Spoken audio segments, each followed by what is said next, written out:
عام طور پر لوگ جن کا مطالعے کا ذوق ہے دینی کتابوں کے، وہ ان کے نام سے واقف ہیں۔ وہ کہتے ہیں کہ ایک مرتبہ میں ایک دوسرے ملک میں سفر کر کے گیا۔ انہوں نے اس ملک کا نام لکھا، غالباً واشنگٹن لکھا ہے، اور قرآن عظیم الشان ان کی کتابیں، اس میں انہوں نے یہ واقعہ لکھا ہے۔ وہ کہتے ہیں کہ میں وہاں گیا تو وہاں ایک انجمن تھی۔ اس انجمن میں ہر مذہب کے ماننے والے تھے،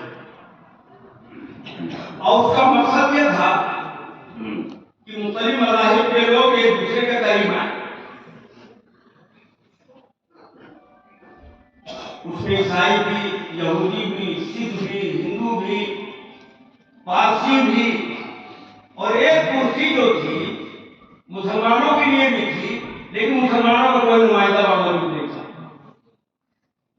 تو مقصد یہ تھا کہ مذاہب کو قریب کیا جائے، افہام و تفہیم کا راستہ نکالا جائے، اور کچھ بحث و مباحثہ اور مذاہب کے معاملے میں تو وہ بحث کرتے تھے۔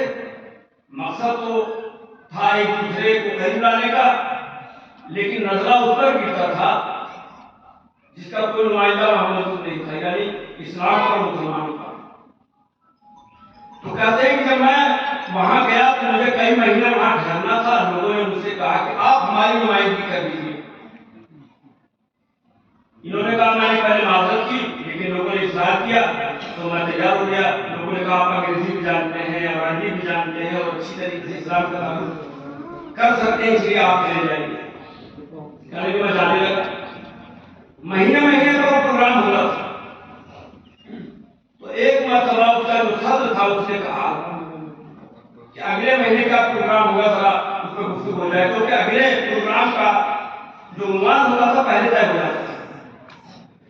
تو ان لوگوں نے کہا کہ ذرا آپ بتائیے، کہتے ہیں مجھ کو لوگ مسٹر احمد کہا کرتے تھے، مسٹر احمد ذرا بتائیے اگلے پروگرام کا عنوان یا موضوع کیا ہونا چاہیے۔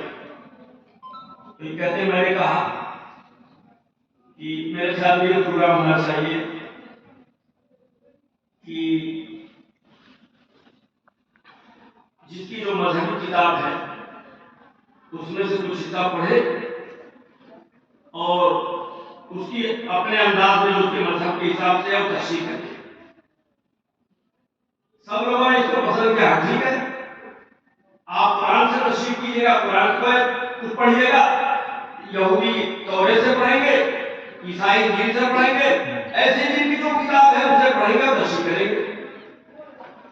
جب پروگرام کا دن آیا تو پروگرام کے صدر نے کہا کہ چونکہ یہ موضوع آپ کا کیا ہوگا، اس کے سب سے پہلے آپ شروع کیجیے۔ یہ کہتے ہیں کہ میں نے سورہ فاتحہ پڑھی جو کہ پورے قرآن کا خلاصہ ہے، اور سورہ فاتحہ کا ترجمہ کیا، اور جو مختصر مجھے تشریح ہو سکتی تھی وہ تشریح کر دی۔ میرے بعد یہودیوں کا عالم بھی بیٹھا ہوا تھا، اس کا نمبر ہے۔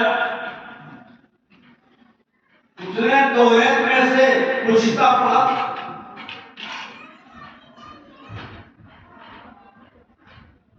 تو ابھی وہ پڑھ رہا تھا کہ میں نے اس سے کہا کہ آپ کیا پڑھ رہے ہیں؟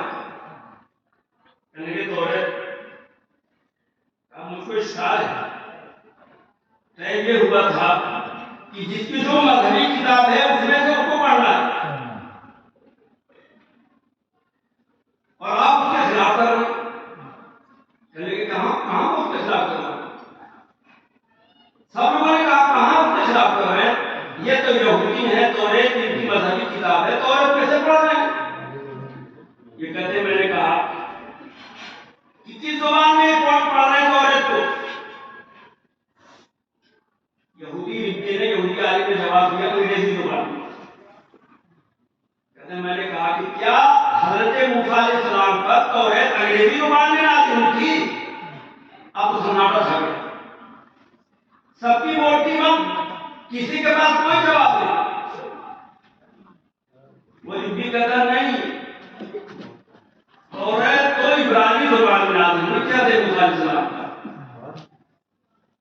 تو جناب جب حضرت موسیٰ علیہ السلام پر عبرانی زبان میں توریت نازل ہوئی تھی تو وہ عبرانی زبان والی توریت پڑھیے، یہ تو آپ انگریزی میں اس کا ترجمہ پڑھ رہے ہیں۔ وہ شرما کے کہتا ہے کہ عبرانی زبان میں توریت کا پوری دنیا میں کہیں کوئی نسخہ نہیں ہے، کوئی نسخہ ہی موجود نہیں۔ پوری مجلس میں بہت دیر تک خاموشی اور سناٹا۔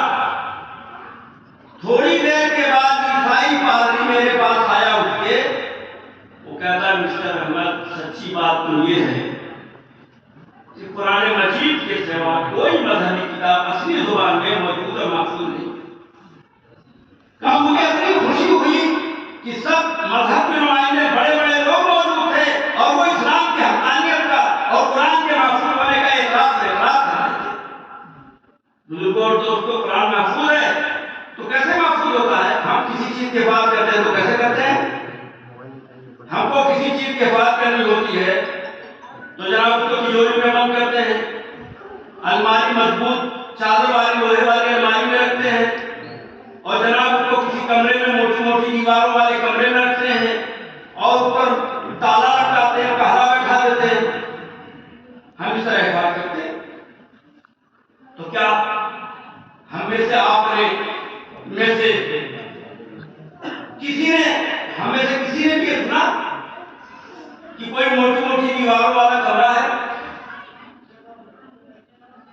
اور اس میں قرآن مجید رکھے ہوئے ہیں اور اس کمرے کا بہت ہی موٹا موٹا دروازہ ہے لوہے کا اور بہت ہی بھاری بھاری تالا لٹک رہا ہے اور فرشتے تلوار لے کے وہاں پر کھڑے ہیں، مسلح ہیں، خبردار کوئی تالا کھولنے نہ پائے، کوئی دروازہ توڑنے نہ پائے، کوئی دیوار کو نقصان پہنچانے نہ پائے۔